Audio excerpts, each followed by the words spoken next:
We'll examine the state of our nation following Trump's big victory through the eyes and pen of political cartoonist A.F. Branco on this episode of United Patriots Uprising with Gary Binford. I'm your host, Gary Binford. Thanks for joining us. This podcast is available at radioinfluence.com or wherever you get your favorite podcasts. You can find the video version at YouTube, Rumble, Conservative Television of America, the God Family and Country Television Network, and the Rose Unplugged Media Network. Wherever you go to watch it or listen to it, please subscribe, hit the notification button, and leave us a rating and a review. Let us know what you think about the show. There's also an audio archive. When the show first started, it was audio. There are more than 180 high-profile guests who have been on. If you go to the Radio Influence audio archive of United Patriots Uprising with Gary Binford, you will find podcasts from the likes of Morgan Brittany, Ben Carson, Monica Crowley, Kira Davis, Tom Del Beccaro, Diamond and Silk, Donna Fiducia and Don Newen, Lieutenant General Michael Flynn, Rebecca Friedrichs, Jamie Glazoff, Pastor Jack Hibbs, Carrie Lake, Mike Lindell, Michael Loftus, Kevin McGarry, Judge Janine Pirro, Wayne Allen Root, Kevin Sorbo, Will Witt, and Naomi Wolf. Just a few of the people you can find that did audio podcasts, and what they said then is just as valid today. So I hope you'll check that out. You know, we just went through a rough time, and happy days are on their way. It's going to be a battle because the left won't go away, but getting President Trump back in the White House is just, it saves America. It saves our constitutional republic, and it saves us from going another deep, deep step towards communism. During the past 4 years, A.F. Branco has brought just a little bit of joy through his political cartoons to all of us who were in sorrow, pain, and very, very concerned what 2024 would bring. His cartoons are extraordinary. You want to find out what we're talking about? Well, let's get into it. The genesis of his cartooning began while working in a sawmill in Cedro Woolley, Washington, where he depicted his bosses and co-workers in exaggerated but realistic scenarios. Perhaps wisely, he kept the identity a mystery, signing his work, guess who? Now he gladly puts his name on his masterpieces, combining his two greatest passions, art and politics, to create political cartoons that are seen regularly nationwide, including on media outlets from Fox News to the Washington Post. He was on the show when it was audio. Glad to have him back now as video. Mr. A.F. Branco. A.F., how are you?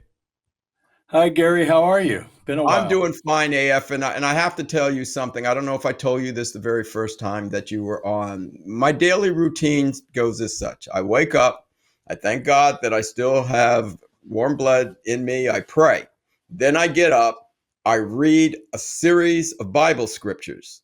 Then I literally get up and I go on Facebook and post a scripture. And then the next thing I do on a daily basis is look and see, what have you pinned?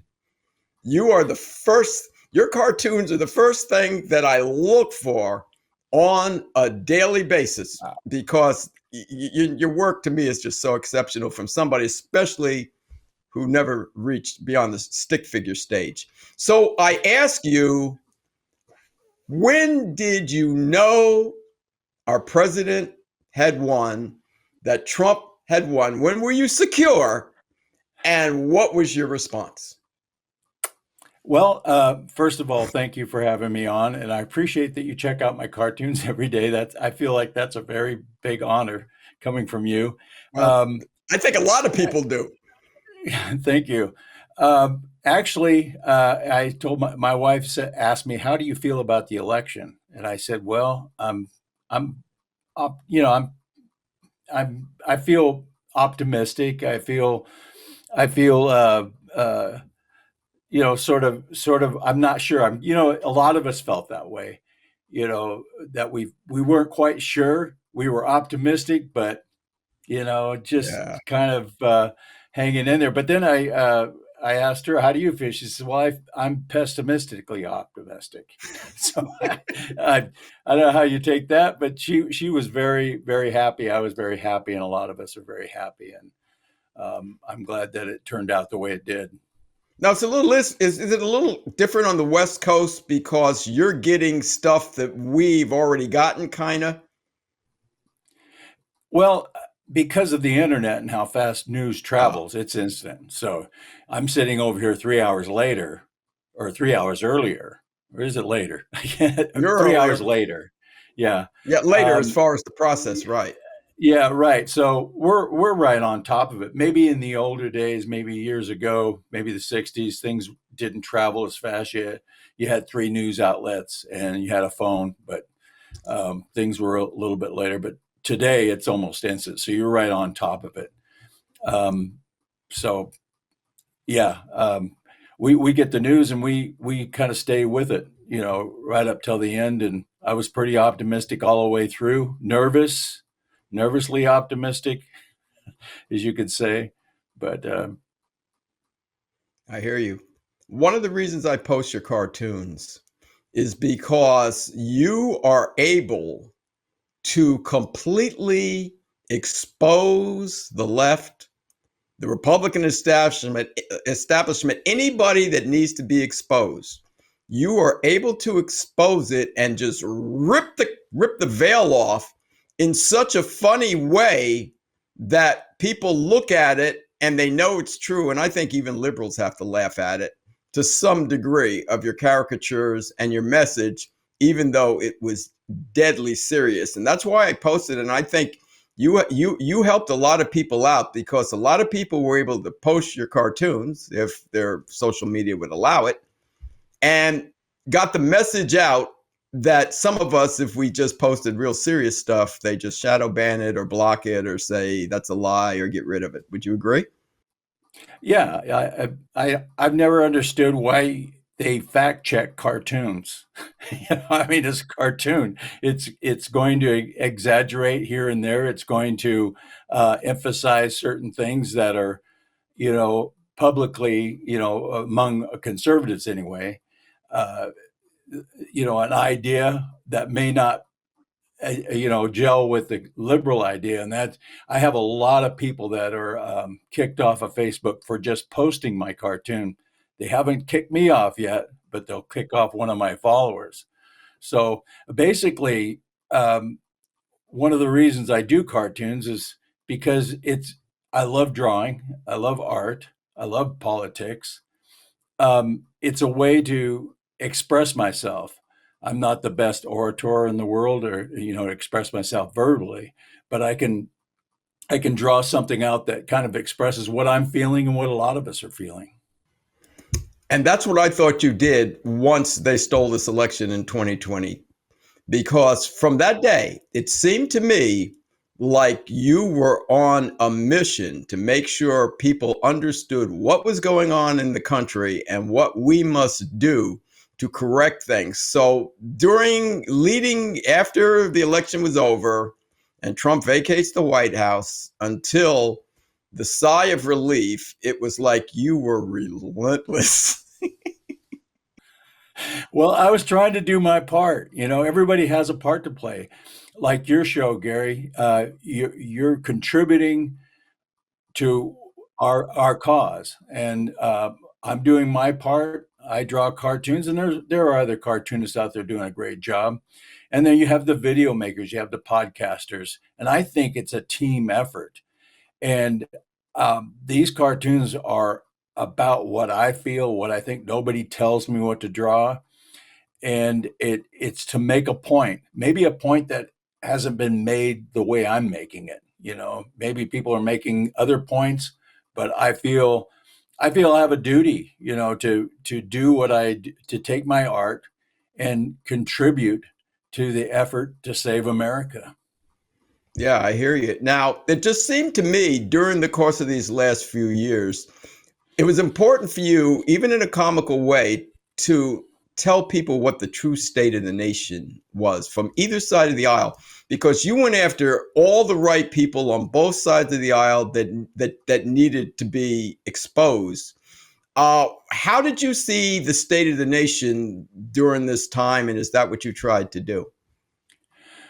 I looked at it like we were on the brink of losing it all, to be honest with you. I think it was hanging in the balance. Had Trump not won, it'd be over because there would be onslaught of lawfare, not just towards not just towards Trump. They would come after everybody under the guise of some kind of legality or legal wordsmithing, and I think it would have deteriorated. It would have been complete and utter tyrannical government. There would be nothing to stop them, especially if they won this election. And that's why we worried so much about them cheating again. Yeah. Is that the evildoers in our government and the ones that live off of the government and are part of the government, they are the government, had everything to lose over this. So I knew they were going to try and cheat, and they did. Yeah. It'll come out more and more how much they tried to cheat. I think Carrie Lake, Yeah, she absolutely. had that stolen from her, I believe, Hmm. The and second more will come time. out about Yeah. that. Yeah, Hmm. and I think with Trump getting in there, he can get to the bottom of a lot of this stuff and expose a lot. But be warned, the liberals aren't giving up. They're going to come after him with everything they got. Everything they have is they're going to come after him. And I just hope that there's enough of us to keep going. So I've told all my friends that are conservatives, I said, the fight is just now starting. Um, it's not over. You nailed it. I write for a Queens newspaper. I think it's called the Queens Beacon, which is in Trump's district in Bayside. And my next article, which I will complete, it'll go in the next edition, is exactly what you were just talking about. It is not over. And I compared it to a courtship and a marriage. You meet a girl, you start dating, you court her, you get engaged, you get married. And then too many people over the course of, after they get married, they exhale and say it's finished. No, it's just starting. Now the real work starts. Mm-hmm. Now live together and become one. And that's what's going on here. Okay. Now the real work starts. And I hope people are catching on to this because they've got too much to lose, and a lot of them are treasonous, and they're going to be in big trouble. Speaking about big trouble, what were the three big trouble issues that you were banging the drum about the most from the time they stole it until the time they announced that Trump had won? There were the three issues that you just said, I've got to make sure the American people understand this. Well, there's so many issues, but I can guarantee you uh, that these people are not going to stop. And um, I lost my thought there. I apologize. But the three most important things, I have to say, the media is very troubling. MSNBC, CNN, all of them now. I mean, CBS used to be a little better. ABC was, you know, and it was just CNN and MSNBC, but they're all and media bias has always been a pet peeve of mine. Um, Lawfare, what they did to Trump, the saying that he said that they're not coming after me, they're coming after you, and I'm just in the way is more truthful than people realize. And and then various things that were coming up. You had, men in women's sports. You had men in women's showers, to where women didn't feel safe. You had a guy with a 5 o'clock shadow and a beard walking around fully naked in front of little girls, and the liberals were supposed to be okay with that. How would it ever, if they took power, how would it ever get better from that point? It wouldn't. It would just get worse, deteriorate and deteriorate. And so I kind of stuck to those issues, to Well, be honest with yeah. Well, did you ever, did you ever think in your lifetime in your lifetime at any point that any political party would try and win an election on murdering your babies, LGBTQ rights, and climate change? That would be their top three issues, and say, this is how we're going to win an election of a constitutional republic of we the people. Yeah, never in my life. You can go back 10 years ago, 15 years ago, 20, never would those issues be brought to the forefront and in that way. And I think that was part of why they lost the election, is it just went too far. Democrats always overreach.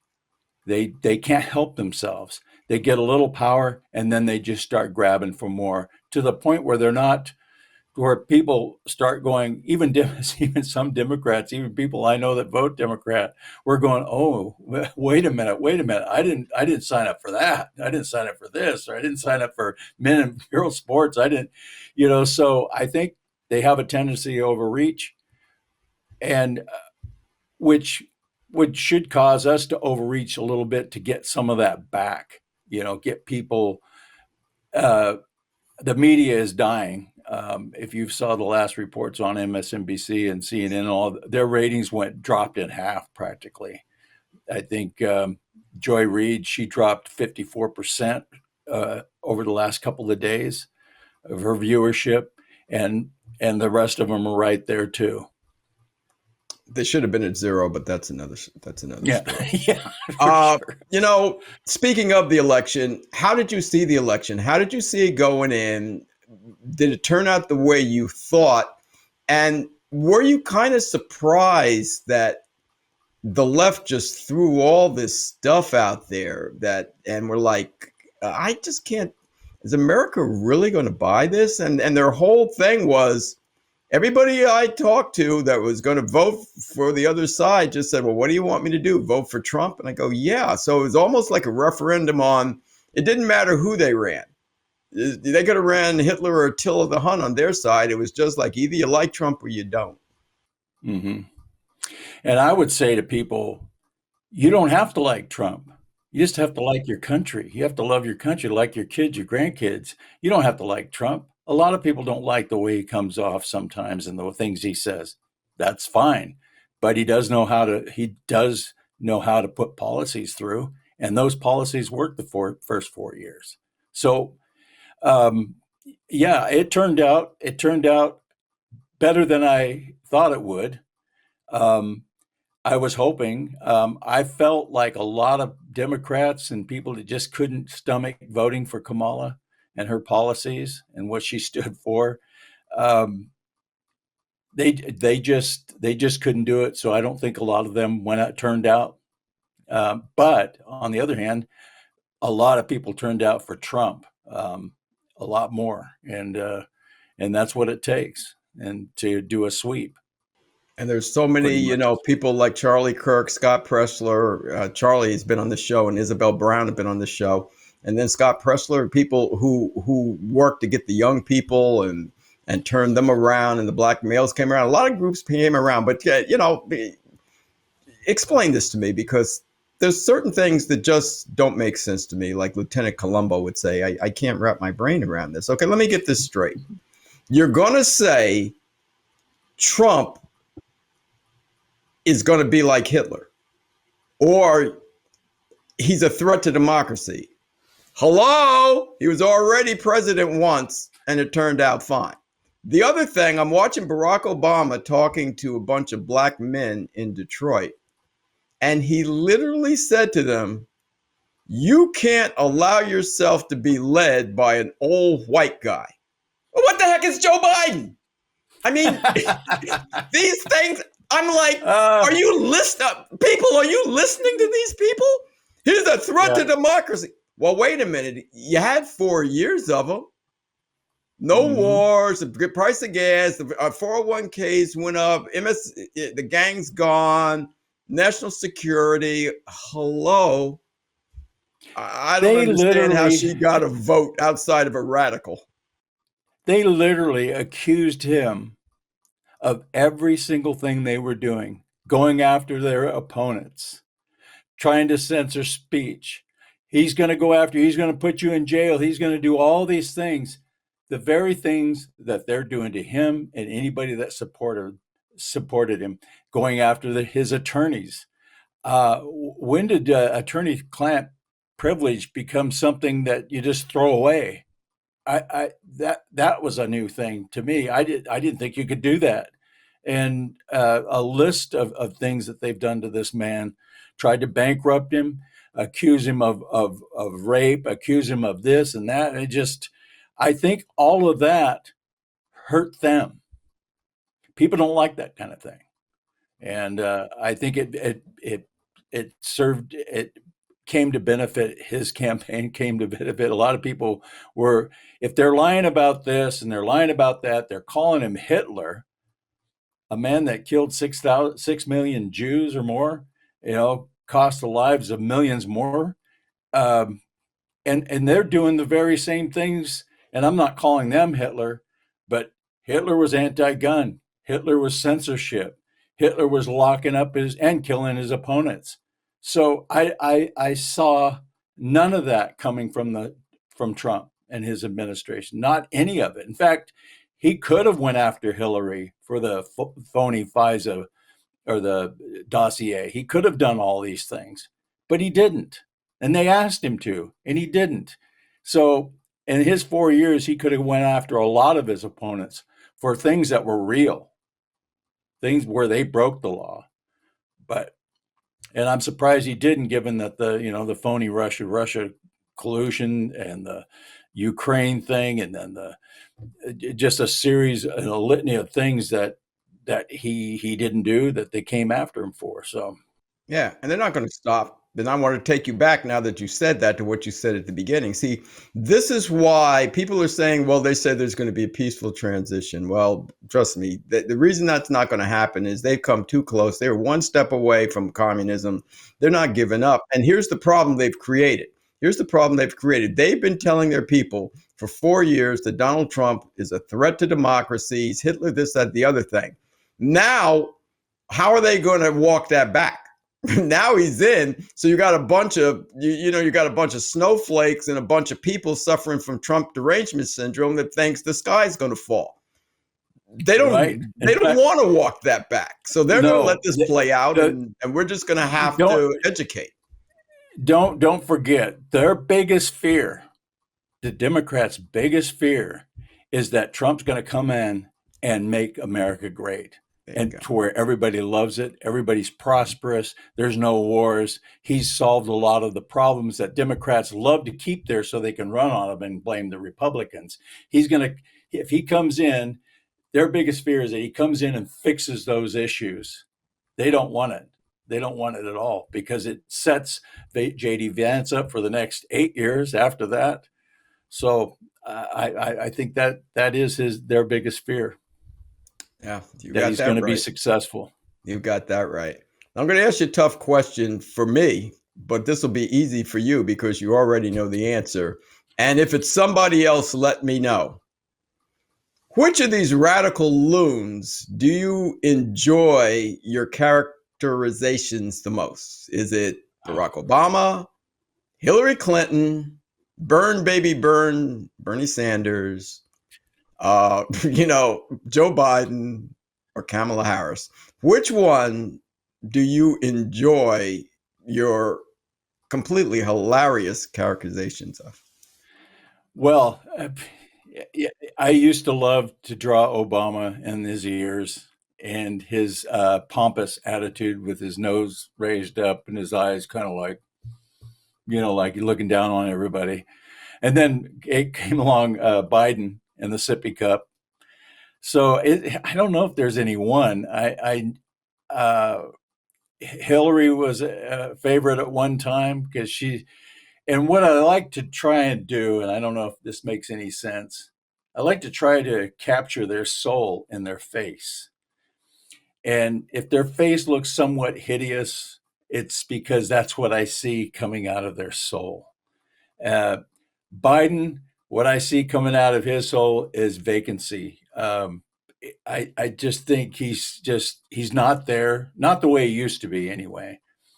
And so, um, the sippy cup, the empty thought bubble, the fly buzzing around, they all have little meanings that I don't really expand on in the cartoon. I just let people decide what they mean. I know what they mean, but um, and that I just try to capture that, and uh, and hopefully it projects out to the viewer.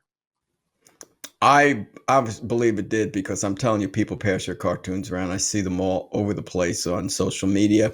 Now, when you were on the last time, you were drawing some stuff, but nobody could see it. So, can you kind of just, if you can, give people a little quick idea here of what you do? You have a sketch pad or something there? Let me grab a sketch pad real quick. Because it's Uh, amazing to me how you start. And when I watch cartoonists, it's amazing for somebody that's not beyond the stick figure stage how you're able to actually breathe life into these images.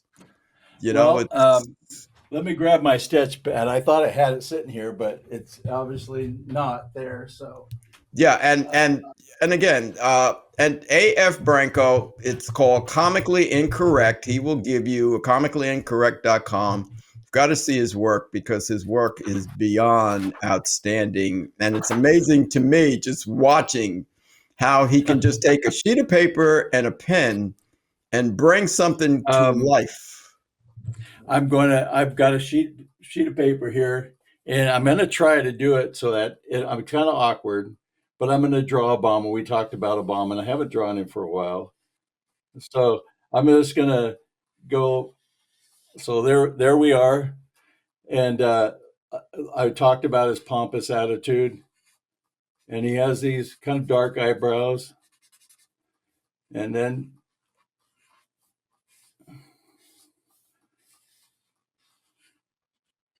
ah, uh, I've drawn him enough,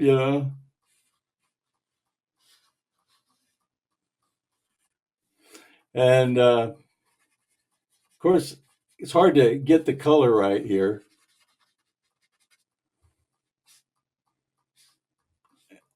There we go. That is absolutely Hope, incredible to hope I'm me. not taking too much time here. Right. Just No, no, because let the people see what you do. And it's amazing what you do. And of course, they're all in full color. And yes, and there are people, and he puts them in positions of what they're actually doing, not what they're right. telling the people they're doing, but showing the Yeah. truth about what they're doing. Absolutely There, incredible. there's my Obama. Absolutely Um, incredible. How did this start? well, It, I did music and journalism. I started young at 5, played piano, xylophone, trumpet, organ, piano.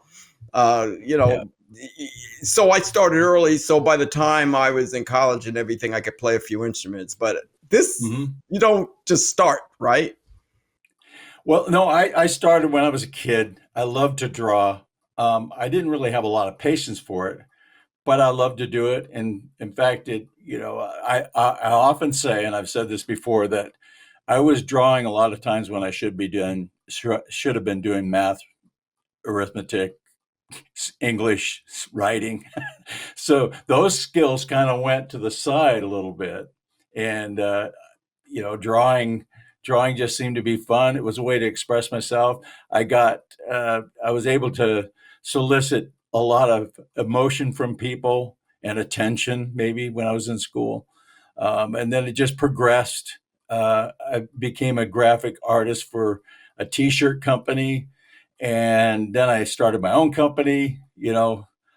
So it's been an evolution. I kicked it back in gear when Obama was president, 2010, because I did not like what he was doing to the country at that time. It seemed like everything was just going to socialism, Obamacare, regulation after regulation.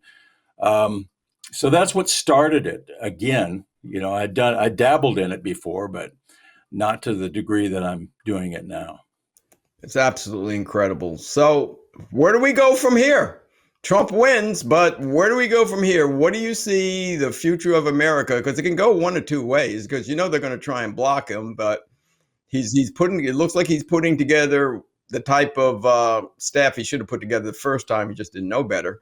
So I think he's going to have a lot more help and a lot more eyeballs around. And now he understands, I think, a lot more about who the players are on both sides of the aisle. You think that the media would have learned by now, but they're not. They're losing viewership by the droves. I mean, like I said, 15, 30, 40% down.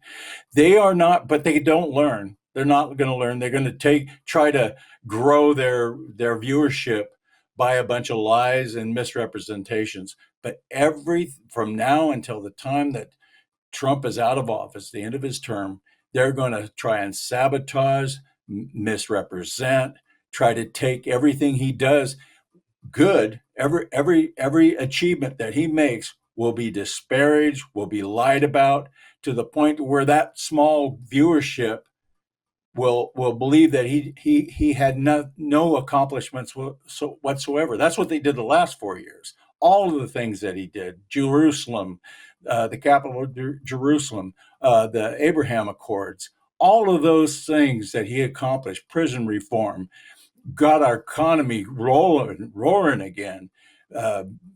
All of those things were so misrepresented in the media that so many people they still believe the Hunter laptop wasn't real. They still believe Russia collusion. They still believe all these things that have been debunked.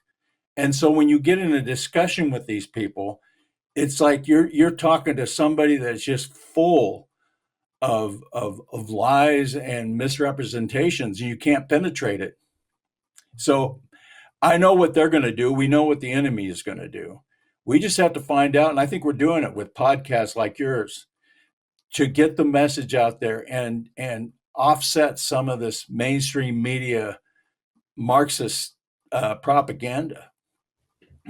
I hear you. Now, along those lines, before I ask you to tell people how they can contact you and anything you'd like to promote, Yeah. what do you do now? Like when the good guy's in office, do you still hunt the bad guys? Do you go after the good guys? Because see, Rush Limbaugh, what helped make Rush Limbaugh was, you had a giant we were trying to chop down.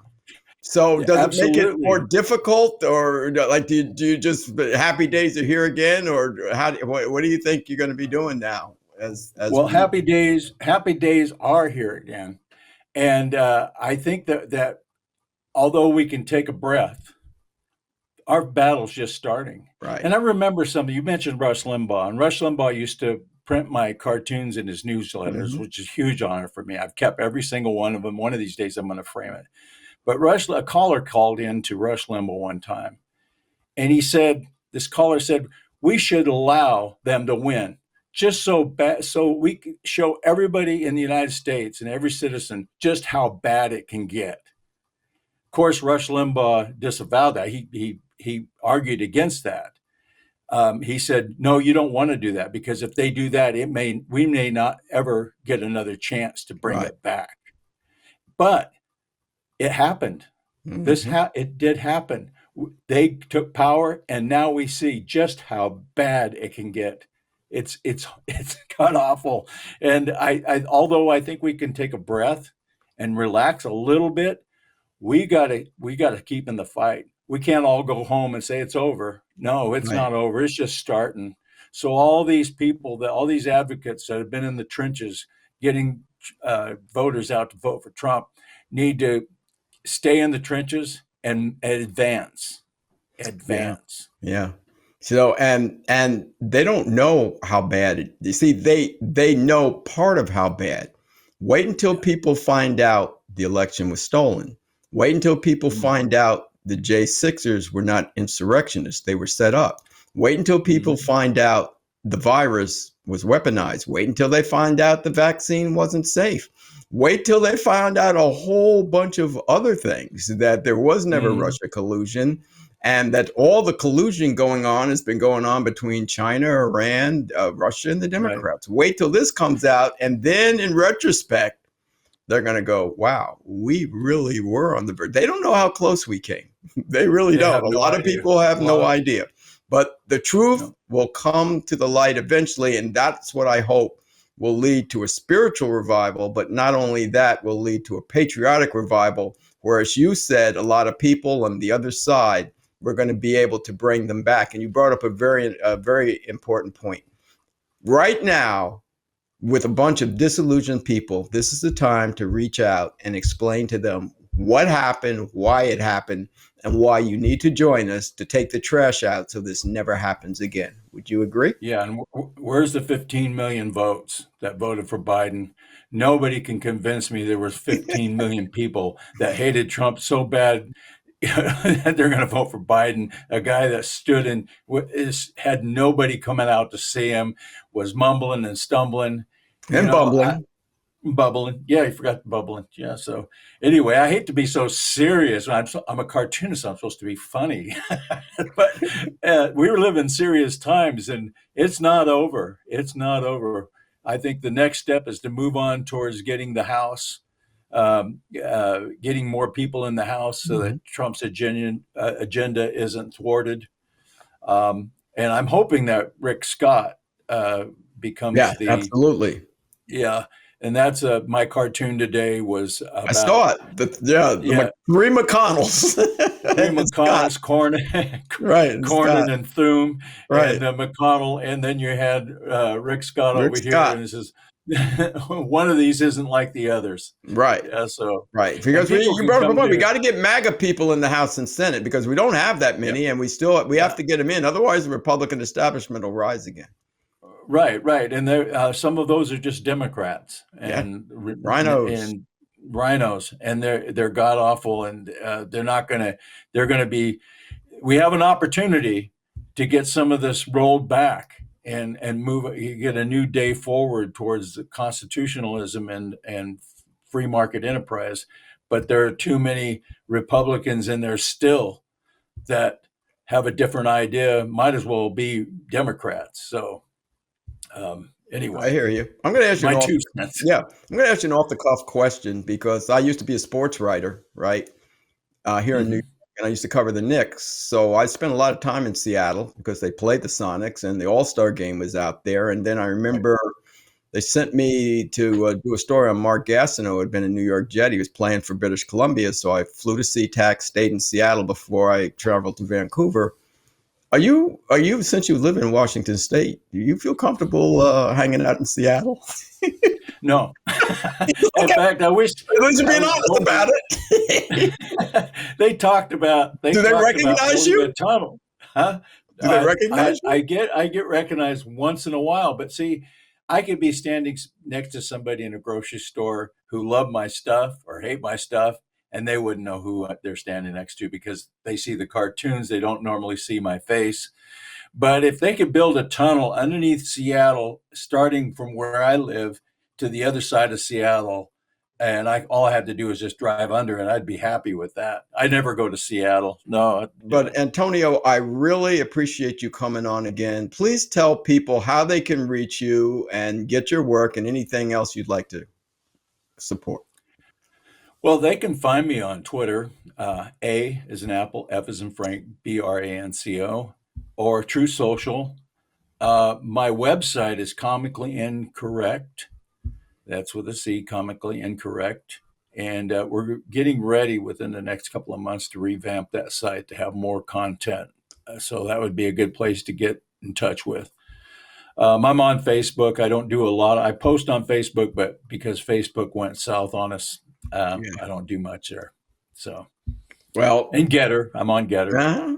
Well, keep up the great fight. And I'm telling you, you have, during these last 4 years, you have really brought a ray of light into people's life because as we were living in this darkness, you gave us something to laugh about. You had the ability to turn evil and darkness that we could not change and just showed it in such a light that yeah, we'll go back and realize yeah, life sucks, but you gave us a laugh when there was nothing to laugh about. So I guarantee you, America loves what you do, and Thank you. thank you for what you do, and keep up the good fight.